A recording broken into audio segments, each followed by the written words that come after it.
ସାଙ୍ଗମାନେ, ଦୁନିଆରେ ଭଲ ମଣିଷ ହେଲେ ଦୁଇଟା ଜିନିଷ ଆବଶ୍ୟକ। କ'ଣ? ଯିଏ କହୁଥିବ ସହିବା ପାଇଁ ଧୈର୍ଯ୍ୟ ଥିବା ଦରକାର, ଆଉ ବୁଝିବା ପାଇଁ ଧୈର୍ଯ୍ୟ ଥିବା ଦରକାର। ବୁଝିଲେ? ଏଇ ଦୁଇଟା ଜିନିଷ ଯଦି ବାଲାନ୍ସ କରି ରହିବେ ନା, ଜୀବନରେ ବହୁତ ଭଲରେ ରହିବେ ଆଉ ଶାନ୍ତିରେ ରହିବେ। କଥା ନାହିଁ, କହିବା ଠାରୁ ବଡ଼ ନାହାନ୍ତି, ସହିବା ଠାରୁ ଇଏ ନାହାନ୍ତି।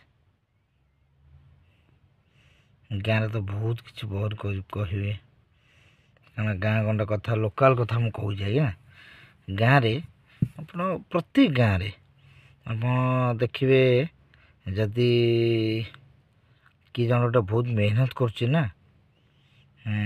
ତାଙ୍କୁ କହିବି କ'ଣ ଏତେ ମେହନତ କରୁଛୁ, ଇଏ କରୁଛୁ, ପଇସା ପଛରେ ଗୋଡ଼ଉଛୁ, କ'ଣ ଲାଭ କ'ଣ ୟାର? କେଉଁଠି ଖାଇବା ପାଇଁ ଇଏ କରୁଛ, ସିଏ କରୁଛ, ଖାଇଦେଲେ ଗଲା, କ'ଣ ଏତେ ମେହନତ କରୁଛୁ?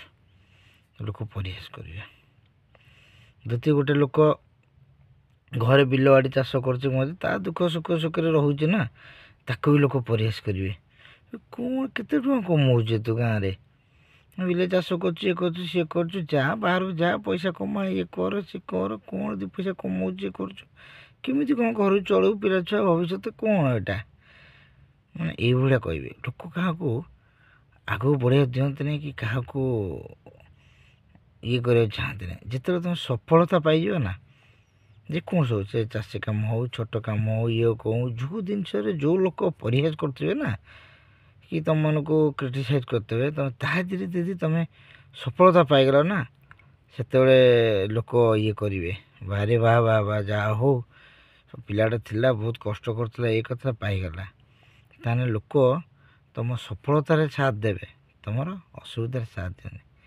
ମୋର କହିବା କଥା ଏହିକି ଯେ, ତୁମକୁ ଯେଉଁଟା ଭଲ ଲାଗୁଛି, ଯେଉଁ ଜିନିଷ ଭଲ ଲାଗୁଛି, କର୍ମ ଛୋଟ ବଡ଼ ସେଥିରେ କିଛି ନଥାଏ। ଯାହାକୁ ଯେଉଁ ଜିନିଷଟା ଭଲ ଲାଗୁଛି ନା, କରିବାରେ ଅଛି, କର।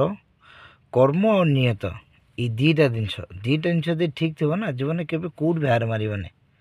ବୁଝିଲେ ନା? ନିୟତ ଆଉ କର୍ମ ଯଦି ଠିକ୍ ଥିବ, ଜୀବନରେ କେଉଁଠି ହାର ମାରିବନି। କର୍ମ କରିଚାଲ, ତେଣିକି ଫଳ ଭଗବାନ ଅଛନ୍ତି। ଯଦି ଭଲ ଲାଗିଥିବ ମୁଁ କହିବି।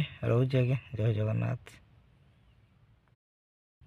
ସାଙ୍ଗମାନେ, ଦୁନିଆରେ ଭଲ ମଣିଷ ହେଲେ ଦୁଇଟା ଜିନିଷ ଆବଶ୍ୟକ। କ'ଣ?